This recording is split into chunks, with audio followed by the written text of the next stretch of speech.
Sutton United Talk Time on podcast. It's the Sutton Podcast. And there it is!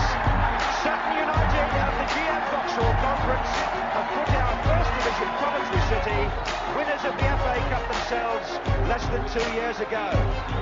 And what a moment to enjoy for the fans of this Surrey side. They've had their moments before, but never one like this. But the whistle goes now. New life for Sutton United. Sutton United from the National League are through to the last 16 of the FA Cup. No longer English football's perennial non-league club. A 123-year crescendo reaches a new peak for Sutton United, who are promoted to the Football League for the first time.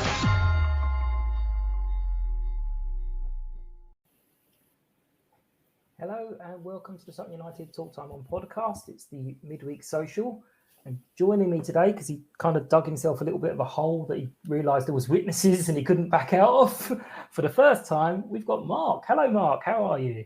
Oh Mike, you're right. Yeah, good. That weren't bad yesterday, was it? I sort of over-enjoyed myself. I did say to someone earlier that Wigan's a very nice town. I'm not a heavy drinker, but I've said to one of the Wigan podcast that I really hope we draw you in an FA Cup on a Saturday, because I really think a lot of Sutton fans would enjoy that town on an all-dayer. To be honest with you, I seem to enjoy it quite well yesterday. It was a nice little taste, yeah. Yeah, a very well enlarged taster. Yeah.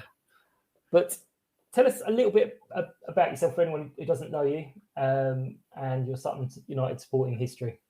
So, I've got a little bit of history with Sutton, going back a few years. Back in the 80s, I did come along to a few games. There was a reason for that. My sister was dating one of the players at the time, name redacted. I used to get a few free tickets at the back end of the 80s. But I was an avid Premier or Division 1 team follower, and sometimes Division 2 team follower of a team in London playing in blue. Lost all my passion for football when the Premier League came out and all the money hit there. Started running around on a rugby field chasing an egg. Then my daughter started playing for Sutton United back in 2014, and we started coming along regularly from then. That's it. Is not a long time supporter, but a little bit of history, I suppose. Yeah, absolutely. Always sort of aware of the club as well. But do you do a lot of the away games now? I forget. It's obviously we're doing a few of them. I'll probably end up doing about a third of them. More than Mike.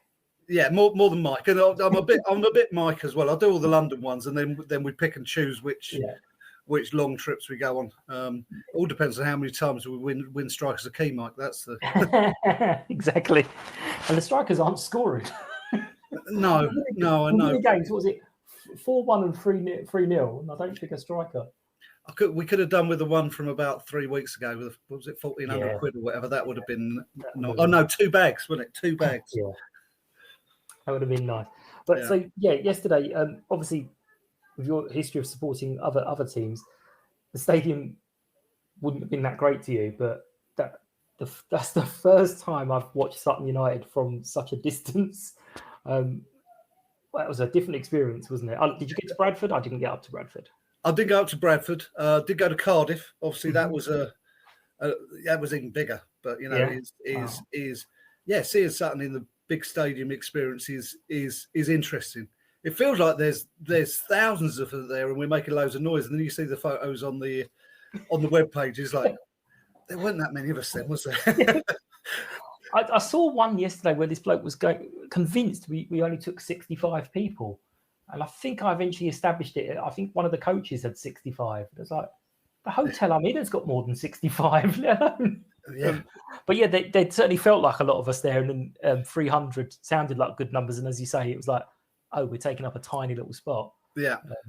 Lots of noise. I always find it's a bit amazing on away games how just a few of us can make so much noise. Yeah, I'm Well, surprised I still got my voice this morning. This afternoon. Oh, Mike, it's going badly. It's terrible. This is something we kind of touched on last week. Is obviously going to Green Lane. It's a bit of a different atmosphere because we're not all standing together or sitting together or whatever. We're dotted all over the place. And as quite rightly pointed out, which is fairly obvious, but obviously I miss it, is a lot of the places we're standing is completely open air. So any noise it's made is going into the open air.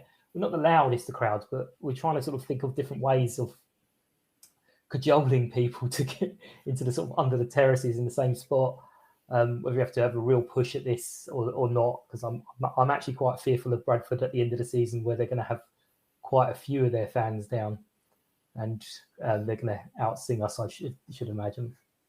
Yeah, I think Sutton has always been a bit different on the singing side. Away is there's no problem, but I think that's because all the people that would normally shout and sing and make a lot of noise are congregated together. But is to be honest with you, I did listen to that last week, and I thought, well, there are times when we're a bit quiet, and a lot of the youth up in the Gander Green Lane end, they do make quite a bit of noise. But I suppose I'm a bit closer to them than you, Mike, because on the cocktail corner of the curver, No, they absolutely try, and I it's nothing against them doing it. It's against me and others like me, kind of just sitting there nice and quiet, going, "Oh, it's a bit quiet here today." Going, actually, yeah, you could do something about that. So it's all sort of all the singles and couple people that want to just, if you feel like joining in, just crack on and join in. Hypocritically, because I know I won't. There has been times when chants have gone round, the curver, and we've been involved, and we've heard people further along, and so I just think it is the demographics of the fans, Mike. I also think more recently is obviously there's been some issues which I think you've talked about eloquently on this podcast, but is I think people are a little bit more conscious about what they might be singing. So there's like, oh no, let's not sing that one. So you've sort of taken away, rightly, a bit of their playlist, but you've also got the case that they need to find some new songs, and we're going up with a tenner in the bank is getting sung a lot. So yeah, I did mention earlier that the rumor is Bruce doesn't like that song because he doesn't like people to think we've got a tenner in the bank. Yeah, that'll be Bruce. That'll be Bruce. But let's just talk about last night. Lots and lots of nice comments from Wigan fans. Every Wigan fan we met was a really nice bunch. But lots of nice comments about if we play like that, then we'll be fine in League One, which is mental. I was talking to Taz on the way down. I was like, it might be great as a one-off, but that wouldn't be sustainable. The players must be absolutely shattered, especially running around that pitch, which was huge. I get that, but look, I thought they played out of their skins yesterday. But it's a semi-final. Any team of our standing is going to play out of their skins given that opportunity. But is if I don't. We got 50 points. So I think you saw me mention that recently on Facebook. That's always the first aim and push on from there. But if we went up, then there would have to be some squad changes. Probably strength and depth would have to go up. And that's probably terrible. If I've mentioned that will terrify Bruce to start off with. He'll be looking at Rob for where's that check from last night. So it's a different ball game, isn't it? This year we've got all the players have gone full time. If we went up to League One, then there's greater income and there's more pressures and things have got to happen to make the squad stronger and deeper. But the game last night was just insane. I watched the replay of that first half goal because it was the other end and I'm blind, so I couldn't really see it. I only realised something happened when the ooh went up, but that came off the back of the post. Could have been a nice early goal. Yeah. Then I think second half in front of us, when they came out, they were proper at it for the first 15, 20 minutes or so. Yeah. Omar played keepy-uppy in the box, and unfortunately just didn't quite get over the ball. There was a couple other great chances. For all the tension, they didn't have a huge amount of chances, because even the goal they scored could have been. It was a handball, Mike. Yeah, we all know it was a handball. It was right in front of us. It was absolutely a handball. There's no shadow of a doubt in my mind. He moved his hand to the ball. The ball didn't just his hand. But hey, look, these things happen, don't they? It's part and parcel of the game. We don't play under VAR. God willing, that doesn't ever happen.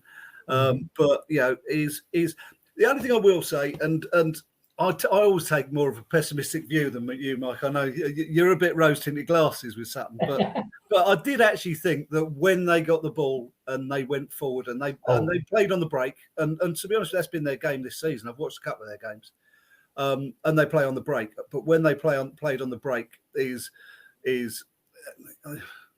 squeaky bum time for me every time. It was tense, and I'm not going to pretend otherwise, because when they were on the ball, they were very good. There was a couple of times when Joe's been outstanding for us, suddenly turn around and sees there's a player behind him as well. What the hell? Where'd he come from? Yeah.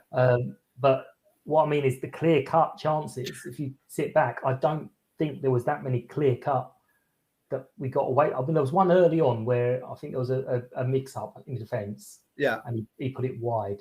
But other than that, there wasn't a huge amount, which is obviously to the players. It's not against Wigan. It's to our players' benefit that they played so well to minimise all those chances. But defending on the break is one of our key skills. Mm-hmm. If you look at our possession stats, I like I'm a bit of a stato like you. Is you look at our possession stats, is we're playing on the back foot. They've got the ball most of the time, but it's breaking down that final third that teams struggle to do. So yeah, it sort of played into our strengths really, hitting us on the break rather than a ticky tacky play it round us with what should be superior ball skills. Yeah, but the celebrations at the end were just amazing. Oh well, sorry, penalty shootout. Let's talk about that. I saw quite a few Wigan fans giving stick to their player, and it was a little bit worse for wear because I kept saying their 9th penalty taker, but it wasn't. It was their 8th, I think. Was it 7th? The guy who missed at the end. 7th penalty, yeah. Yeah. Wasn't it? No, it must be the 8th. They missed 2. Oh, yeah. Must be the 8th. It must be the 8th. And people giving him stick for a bad penalty, and I'm like, it's the 8th penalty taker. How can you give stick for that? That's outrageous. And it was a great save. Did you? You've got to remember, he's got to have been his mind what he followed as well. Yeah. Dean Bazan is burying it in the top of the net. Absolutely. And did you notice their goalkeeper complaining a little bit? I didn't. No, I didn't see that. About his drinks bottle. It seems he'd had some notes on the side of his drinks bottle, and his drink bottle accidentally got stood on, and the notes destroyed. Oh well. To be honest with you, if that is the case, whoever did that is an absolute genius. I think you know who did that. I'm not gonna. I think I know who did that. But yeah, no. Brilliant. I know Harry was a little bit miffed about his miss. As I said, it gives me something to talk about, doesn't it? It's a penalty shootout. Is someone's gonna miss. Someone's gonna miss at some stage. It's about what you do to exactly. But yeah, the celebrations, they were straight over to us, all of them. Dean ran around the goal, did a terrible knee slide, which I'm like, oh, God, don't do that. But yeah, all ran straight to us. Then they dragged Bruce on, AB's on, the whole lot of them. It was brilliant. I didn't even realise how long it had gone on for until I looked up and I saw they're almost turning the lights of the stadium off and everyone else had left. It's now. We were talking about this last night. The last time I had that feeling, albeit the promotion was amazing and we had that, but with the fans, with the fans and the players interacting so well, and that celebration away from home was Wimbledon in the FA Cup, which still is, I still recall that as the greatest game I've ever seen. Genuinely, and that that's the DNA of Sutton, though, isn't it? I was talking about that game with someone the other day. Actually, a friend of mine is a Wimbledon supporter, and we were reminding him that they moaned about our pitch, and then they took us back to their cow field. I know, that was awful, wasn't it? It was awful. But is genuinely is we are, or it is definitely the way the club always feels. We're all in it together.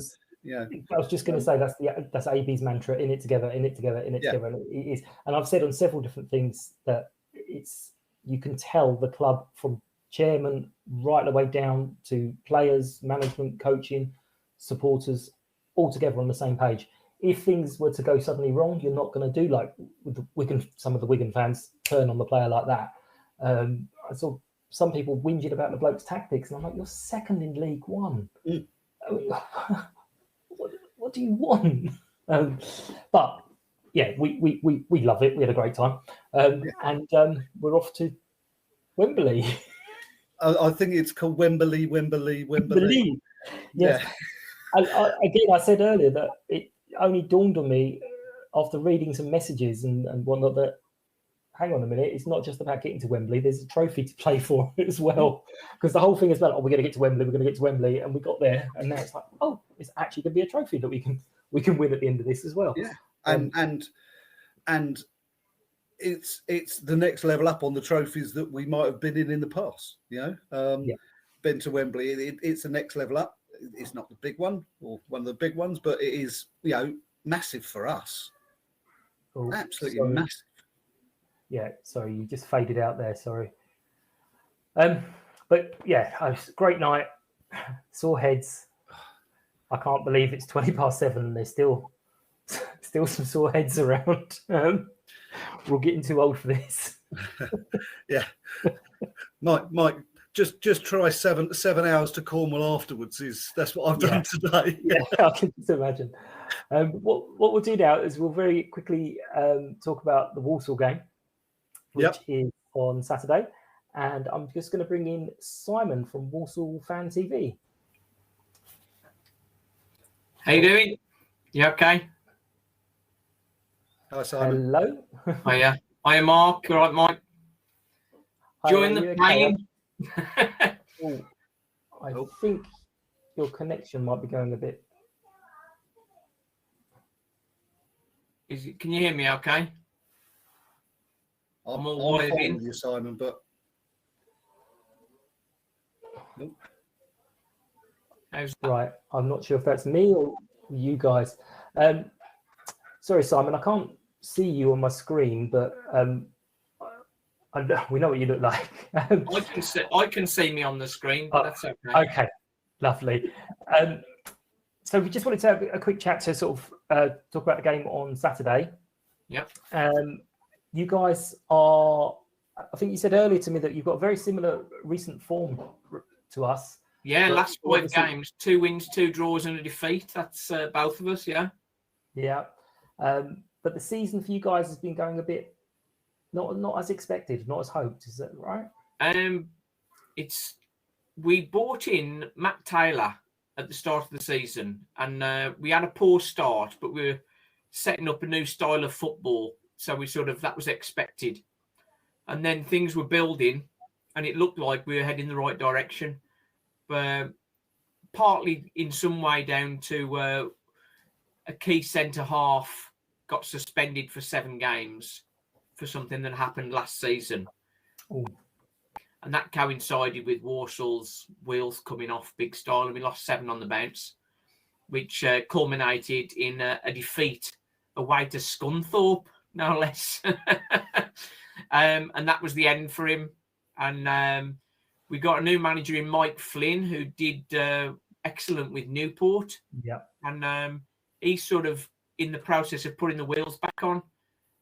First game without Matt Taylor, we beat Tranmere. first game for Mike Flynn, we beat Forest Green, but not taking their unbeaten run away.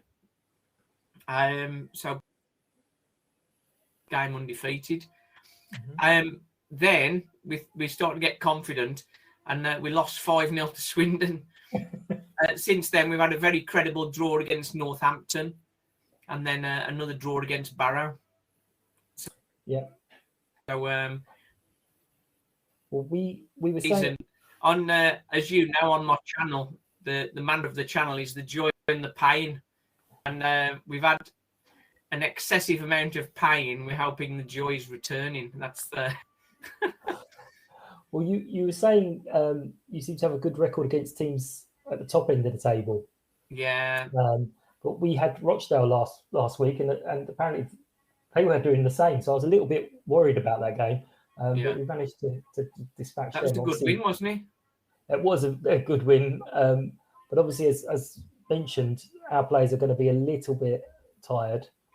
Well, they can have a rest, not to worry. It's not an important game for you guys. A bit tired and emotional, I think, is the expression.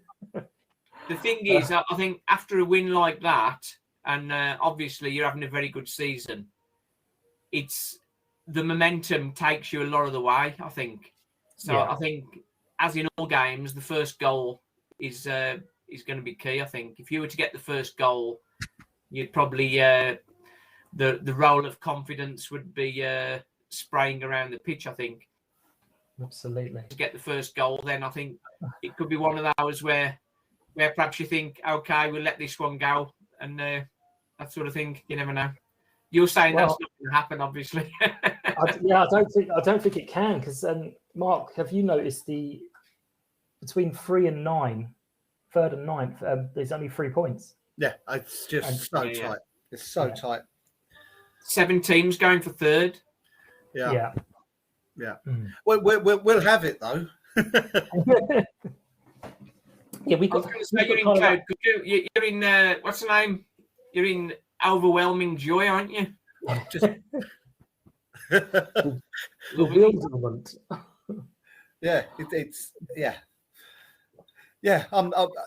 Unbelievable, Simon. What's happened with Sutton this year, to be honest with you, is in my wildest dreams. I hope I don't wake up tomorrow and it's all a dream. Well, Nick has mentioned that he's very worried that all of this is due to a head injury that he suffered in 2015, and it's just a big dream, and he's going to wake up and it's all going to be back to normal. It's like, no, Nick, I'm not sure I want to be in Nick's dreams. We're all having the same dream. It can't possibly be that.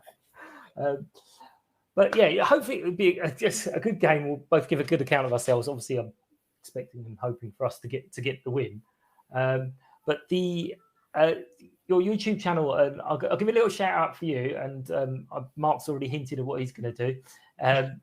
So Walsall FanTV, subscribe. You can subscribe to mine as well if you like, guys. Honestly, I don't mind. But I think Simon's going for just over 1,000 subscribers, so that's a little bit more than mine. So. Well, I think at present we're at 948. Yeah. And it is building really nicely. I looked earlier on. In June we'd got an average of 4,000 views a month, and we're now over 24,000. So it's really sort of it's really taking off big style. I think people enjoy watching me suffer. I think. Well, I've noticed you do the match reactions as well, and I keep trying to do that, but half the times I forget, and I'm virtually home and suddenly remember, got to do it now. Yeah. So, I think one sort of thing I have to be careful of is they start playing music in the ground, and so. On YouTube, you get a copyright claim if you've got music on the video. Yeah. So I've sort of started working ways around that, but I like to get an instant match reaction out sort of pretty much at the final whistle, and then I sort of do my match day vlog. It's sort of more detailed sort of summary that sort of comes out later on when I've had a chance to do all the editing, as you be familiar with. Yeah, I'll probably use that excuse for the next time I forget again, Mark. It's copyright, can't do it. That's it, yeah. But any thoughts ahead of the game, Mark? What do you reckon? How's it going to go?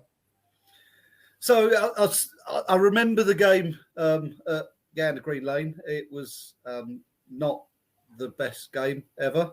There was I think it was the last time Sutton lost at home. I think. Yeah.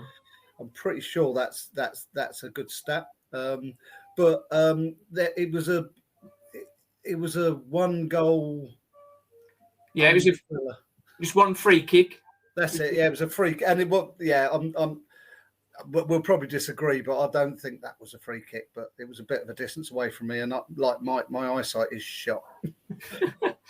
Somebody said that Walsall had moved the ball across about a yard just before he took it, but then when I saw it on the, somebody sent me a clip with it on, and there was no evidence of that, so I don't know how that sort of came about.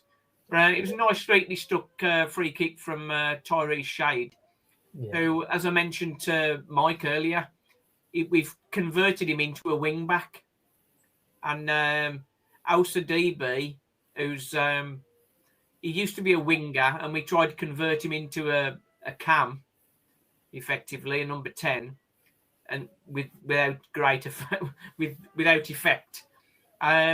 He's recently switched to wing back. Has looked awesome, to be honest. He's had 3 good assists in the last couple of games, so that's really promising. George Miller, our centre forward, he started off like a steam train for us, scored 7 goals in the first 6 games, I think, that he played for us. And then he went about 18 games and he scored 1 off his arse. 1 off his arse in 18 games. Somebody shot and it went off him and went in, and he celebrated like he'd scored a worldie.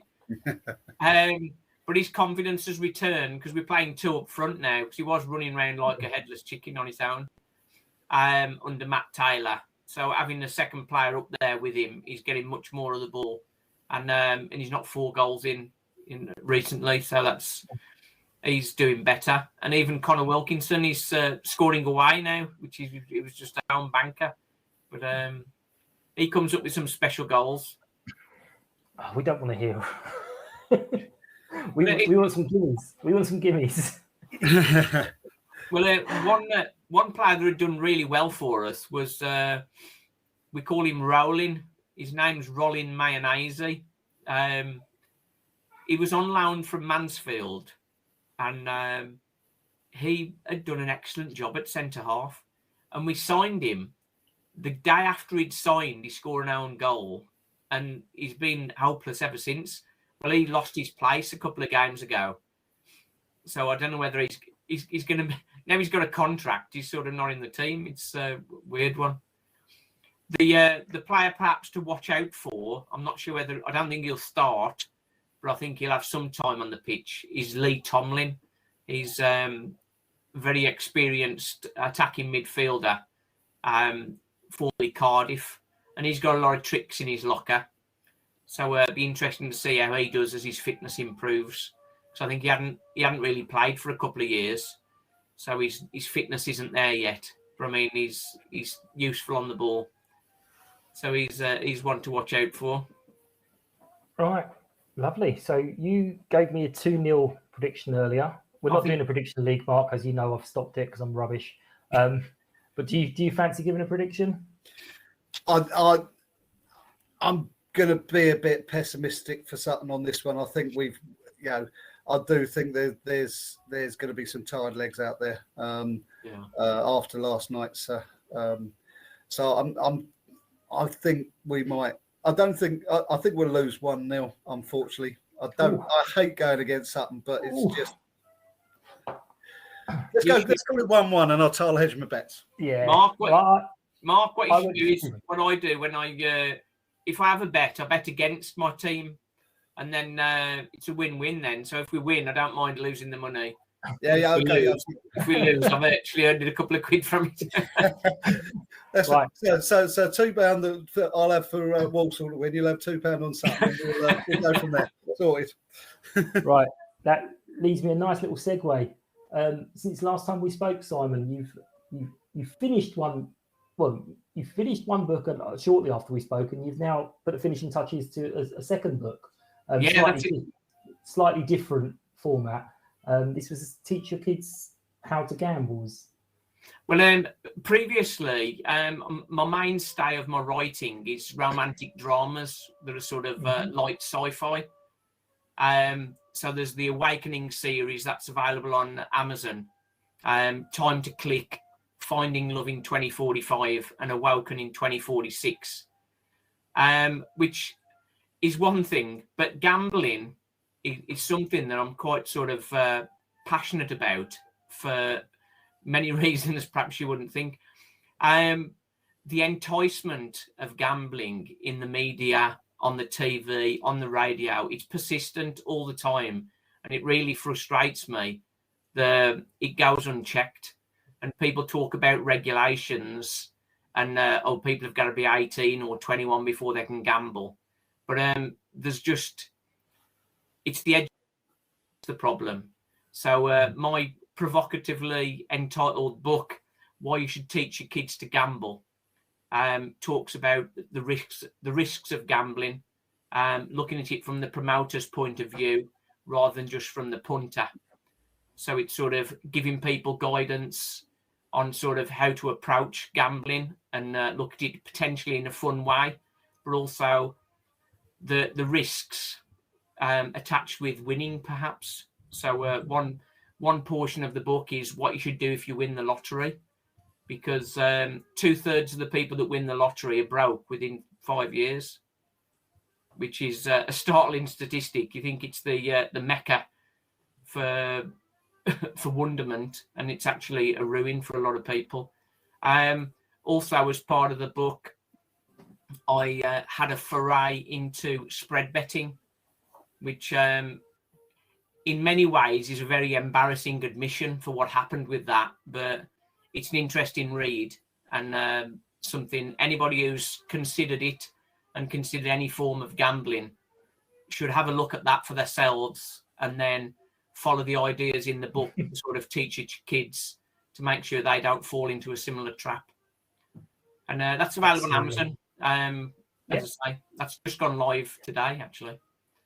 Excellent. So I did link to that earlier, but I'll stick it under the Twitter feed. Oh God, I can't speak still. Mark, just before we finish, did you want to go at giving some players for the Player of the Day nominations? No, I knew you were going to spring this on me, Mike, and genuinely, all of them. Look, I did have a think about it. You want 4, didn't you? Is that what you want? Yeah. So Dino's going to be I've got to obviously. Got to start off with Dean Bazanis. What? Just smash a penalty in and then save 2 is who sees that? So Dino's definitely got to be in there. I thought Craigie Eastman, he just had that look on his face. That time when he gets that look on his face, he's not going to let anything go. So Craigie Eastman, most certainly. I thought that Joe Kizzy had an absolute stormer as well. He was just everywhere, and it wouldn't be me if I didn't vote for Omar Bougiel, because he's I've got there's a little bit of history back in the day. I wasn't his biggest fan to start off with, then he smashed in a hat trick and lost me a lot of money with my pals in a little friendly bet. I had to buy a shirt, get it signed, the full works, and then ever since then he's been, So I just think he terrorised them. He just had them on the back foot. They didn't know what they were going to do with him all the time. So that's my nominations. Yeah, excellent. Well, I'll stick them in. So I have a suspicion of who might win. I think I've got a clue. I think the only question is, will it be more of a landslide than Enzio last week? But we'll let the public decide. And this time, if people could actually vote, because I have to say, the question I put up about burnt toast received more votes than any of my pod nominations. So that's life, that is. if you don't want marital disputes to be put up as a poll every week, then just vote on the player of the day. Thanks a lot, gents. It's been lovely talking to you. I still need to get some more liquid inside me. And we will see you guys. Well, not see you guys necessarily. I'll speak to you guys soon. Thank you for your time. Thank you for listening. Obviously, follow me on any of the socials at Sutton Podcast. If you can hit a subscribe on YouTube, please do so. And also follow Simon's YouTube channel, Walsall FanTV. Thanks for listening and take care, guys. Cheers, Mike. Cheers. United!